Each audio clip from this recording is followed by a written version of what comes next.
Hey, how you going? Vaping MacGyver. Hey, we're going to have a look at the Vaporesso Gen, because it's been a really popular mod, and I've been using it a lot as my daily mod. So let's pull it apart and see what's in it. I think this one's going to be pretty straightforward to get into, because we've actually got accessible Phillips head screws here. Looks pretty easy. So far using this has been pretty good. I like it. I've been using it as my daily, obviously. Look how horrible the paint finish is now. The Gen has this kind of rubbery soft grip finish on it, which personally I've never been a fan of that kind of finish, because this is what happens to it. Well, you've got the paint color underneath, and then you've got this kind of soft grippy kind of texture on top, which is really nice when it's new, but after you've been using it a little while, it pretty much always just starts turning kind of crappy, starts peeling off. Mine's obviously seen a lot of use, so this is, I guess, worst case scenario when you've been using it for a while. So yeah, all that outer coating's coming off, and I'm actually wearing through the paint itself down to the bare plastic, because it is a plastic frame device. So yeah, like, I would actually prefer these style of mods to come out with just colored plastic, like the plastic itself is a solid color, because then you kind of can't wear it off, because it's just the color is the plastic itself. But anyway, I'm not complaining too much, because it's just, you know the devices you use every day, and you know this is going to happen. The paint's going to come off. So yeah, not a real big deal. What we're going to do is pull it apart, have a quick look inside. I am planning to do a full test on this. I know I said that about the Legend, which I didn't end up doing, but this one I'm definitely going to do it. So we're going to take it apart, have a look how it's made, and then we're going to do some tests on it. I want to do USB charging, I want to do wattage, converter, DC converter efficiency and accuracy, all that sort of stuff. And I've already done a little bit of temperature control testing on it with the new Arduino rig. What else do I want to check? Battery management, so I want to see how low it drains the cells, where it cuts off at, standby current, all that sort of stuff that you want to know. Yep, so I'll just fast forward this bit, get this apart. I just noticed there's some more little screws hiding here, just in between the two cells, and one just there. Oh, one other thing I just remembered is there supposedly has been some problems with the 510 socket pulling out of these. Now, I did see a whole bunch of reports of these on ECF on Reddit. A whole bunch of reports of these coming out, and then they kind of stopped. So I don't know if they updated. And mine's been fine, and it's had a few drops, and obviously it hasn't been treated well. Mine's been fine, but what we'll do is we'll have a good look to see how well this is attached. And let me know if you've got a Vaporesso Gen and you've had an issue with this coming out or coming loose or getting wobbly or anything like that, because that is not what you want from your 510. Alright, so it looks like with all those screws out, these four are in the outside corners, the two in the middle, and this little one off to the side. You can just use the battery ribbon and it just comes straight out, so super easy to get apart. As normal, the buttons kind of fall out. That's why I keep a little container there with screws, buttons, and bits you don't want to lose. I can see this plastic is very white, bright sort of plastic. I wonder what kind of material it is. PC. What's PC? We could look that up with the little recycling mark number 2. Polycarbonate? Maybe? Yeah, I'll look that up. So pretty standard design, where you've got the battery sled, the dual sled, and the board just screwed onto the side of it.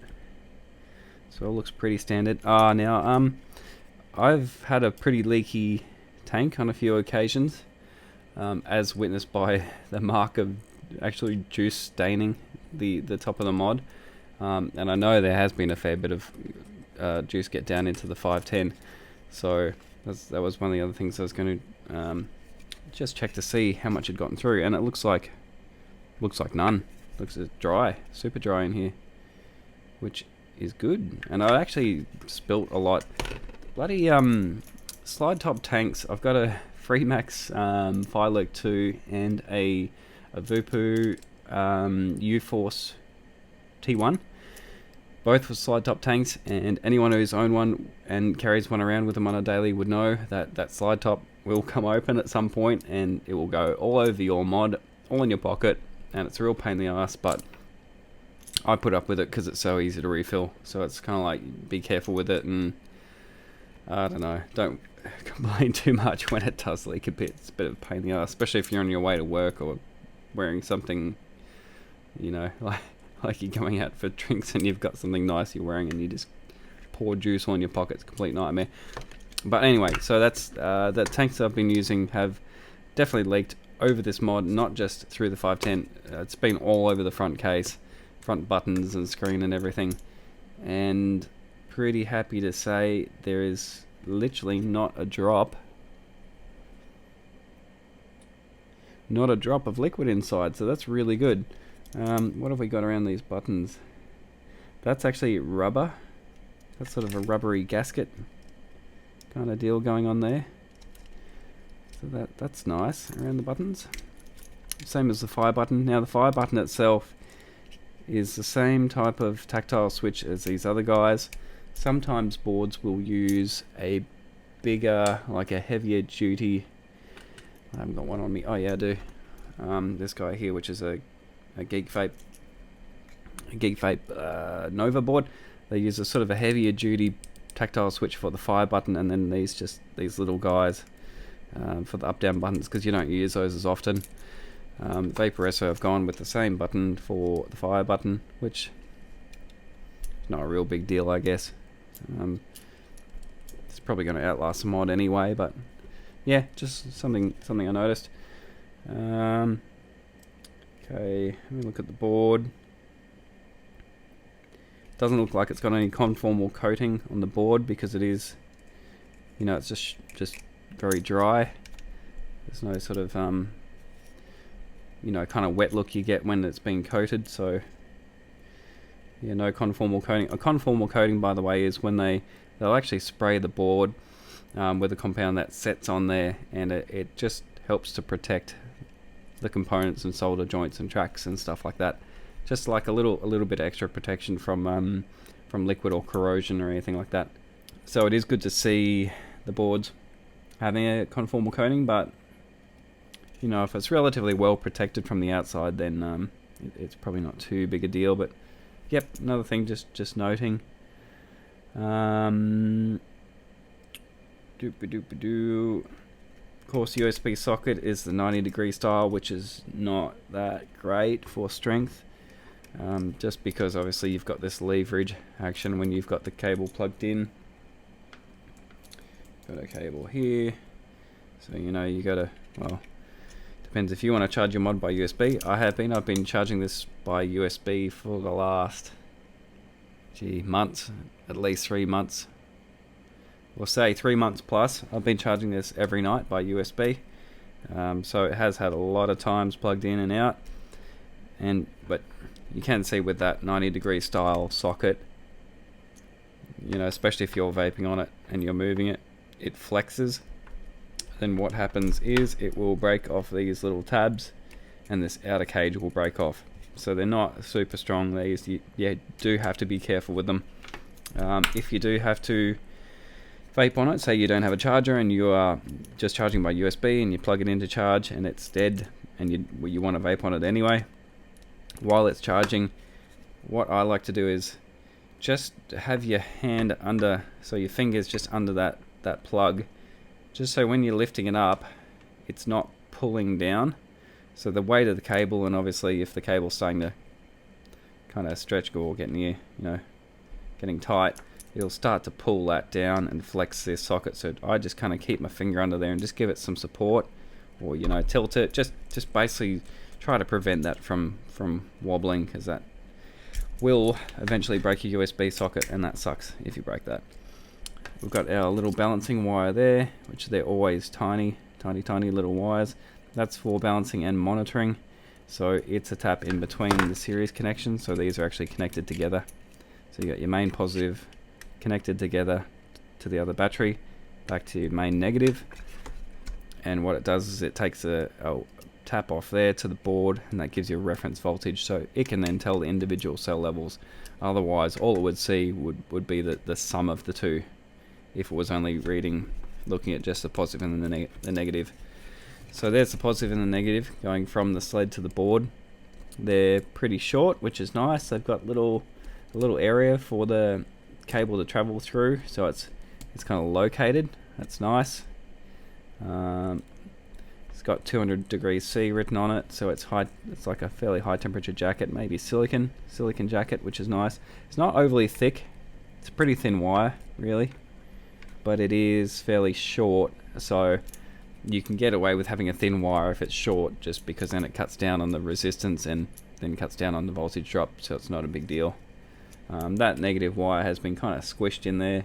There's no reason why it couldn't have been a bit shorter, I guess, and make it harder to solder. Yeah, that's okay, not a big deal. Hand soldering looks pretty decent, still nice and shiny. Hasn't been overheated. They don't look like dry joints. There's enough solder on them. Not overheated, not underheated. Look pretty decent.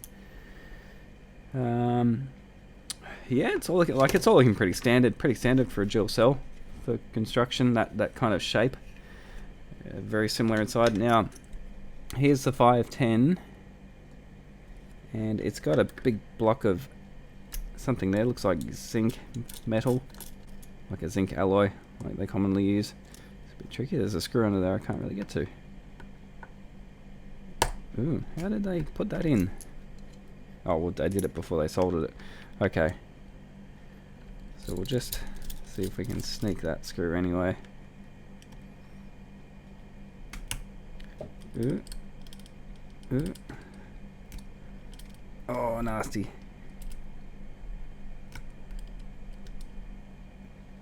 I should have desoldered that wire instead of butchering this screw, but we're here now. Let's just keep going. Pretend it never happened. Lucky it's my mod, not yours. No, just kidding. Okay, so it's got a big piece of metal there. That looks like it secures the 510. And how does that work even? So screwed on. How on the hell? It's got a kind of a gap there. Does it twist around? I don't know how that works.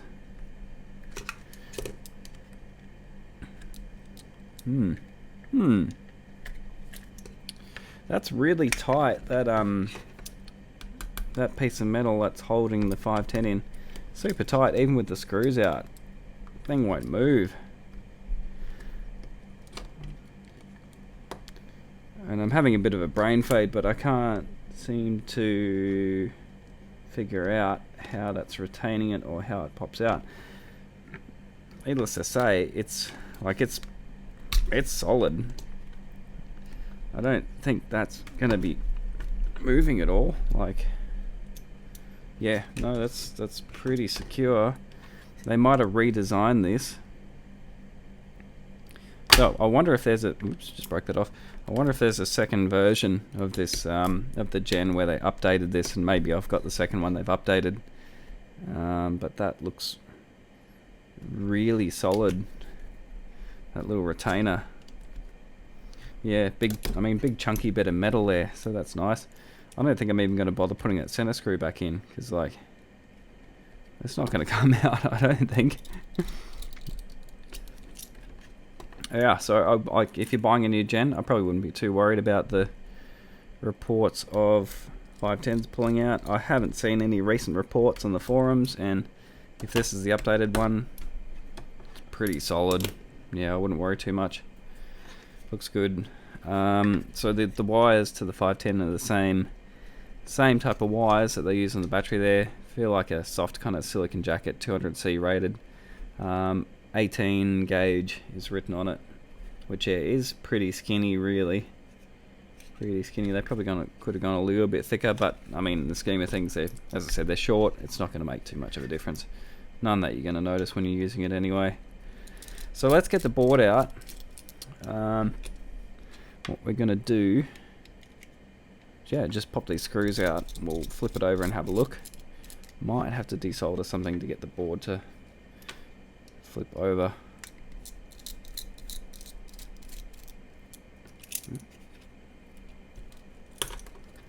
Haven't even been checking the computer. I don't know if I've been off screen that whole time.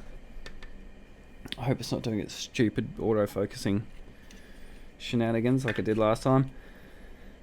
Okay. So, oh yeah, we can sort of see it. Alrighties. So, what we've got here, I mean, it's all going to be really standard kind of deal. What you see with all these dual cell regulated boards. So you've got a main microcontroller there, which looks like an ST. STM32. Nice, I haven't scrubbed off the part numbers, because a lot of these boards, they'll scrub off. They'll like laser etch or grind off the part numbers, which is annoying, because then you can't identify anything. Like, on the very rare chance you'd want to replace something on there, or even just do a bit of sticky beaking and see what components they're using. You know, obviously you can't if they've scrubbed off all the numbers. These, they've left them all on there. Looks like an on semiconductor MOSFETs, ST microcontroller. So that's the main brains of the operation. As always, there's one microcontroller that sort of does all the work and controls the DC. DC converter. Powers the display. Might have some control over the charging. Basically everything, all the intelligent stuff it does will be controlled by the microcontroller. These guys here are MOSFETs.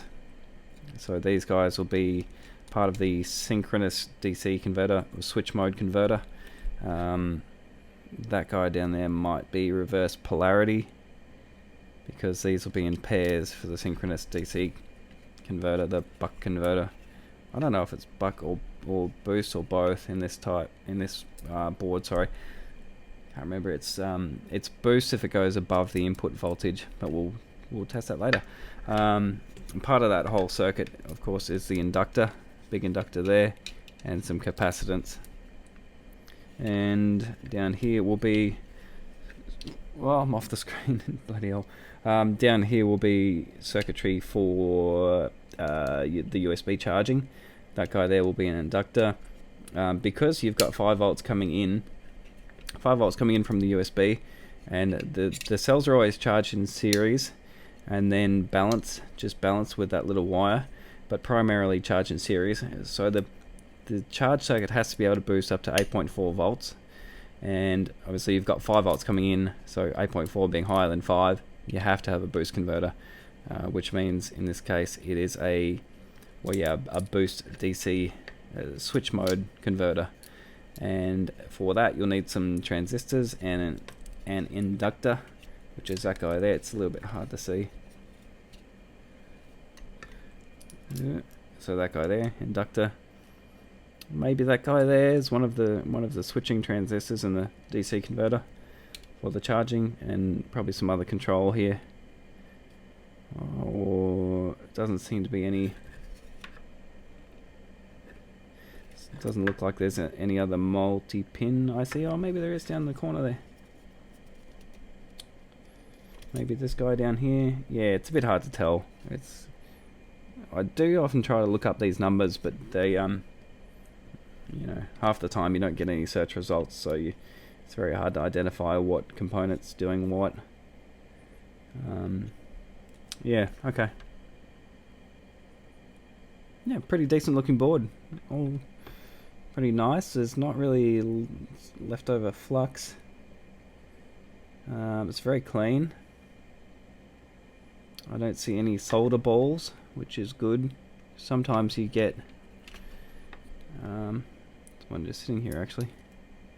You can see that from, so you see these tiny little solder balls that are just left over sitting on the board, and the board should be cleaned after that process, and some don't, because it costs money. Obviously it's more time and effort to clean the board, so they just don't bother. They just if there's any leftover flux or solder balls, they don't care, and they just accept there's going to be more failures because of it. Now we saw that in the depending on when I do this video, which order I do it in. I've had a look at a Geek Vape board that guy, yeah, that's a Nova board there, and it had solder balls all over it, and it had failed. It was a dead on arrival. So it's, yeah, straight out of the box, go to fire it up, it was dead, and it had one diode on the input which was completely fried, and there was just little solder balls, probably 5 or 6 at least, all over the board, and I reckon one of them had shorted out a couple of pins. So yeah, and the other thing is, even if it doesn't, not actually touching across any pins straight away, you know, you're carrying it and it gets vibrated, and you get minor little drops, you set it down on the table, stuff like that. One of those little solder balls can break off and then find its way somewhere else, short out the microcontroller, or a MOSFET, could make it auto fire, all sorts of bad stuff your board and ruin your mod. So, and it might, yeah, as I said, it might appear, that might happen, you know, months later, and just out of the blue you set it down, you go to pick it up and it's dead and it's fried, or it's, you know, smoke starts coming out of it or something, and you're worried you've done something to it, and meanwhile it's just a solder ball that's come off it. Was left on the board but should have been cleaned at the factory. So that's pretty crap. But this board looks very clean. It looks like it has been cleaned up. I don't see any solder balls, any what's the word I'm looking for? Flux. No, it looks all clean, all nice. That little guy there is a shunt resistor for the output. Allows the microcontroller to measure a voltage across it and figure out how much current is going through your coil, through your atomizer, and that can be used for, well, it's figuring out how much wattage from that, and that can be used to calculate resistance, and especially for temperature control, it needs that. Alright, so that's pretty much it. It's a really straightforward, mod. It's just a really typical dual cell board on the side of the sled kind of deal, and it's yeah, nothing tricky, all looks good. Yep, pretty solid. Alright, leave it at that. I might do another video for the testing, or I might just go straight to a Reddit post. We'll see how we go. Cheers, see ya.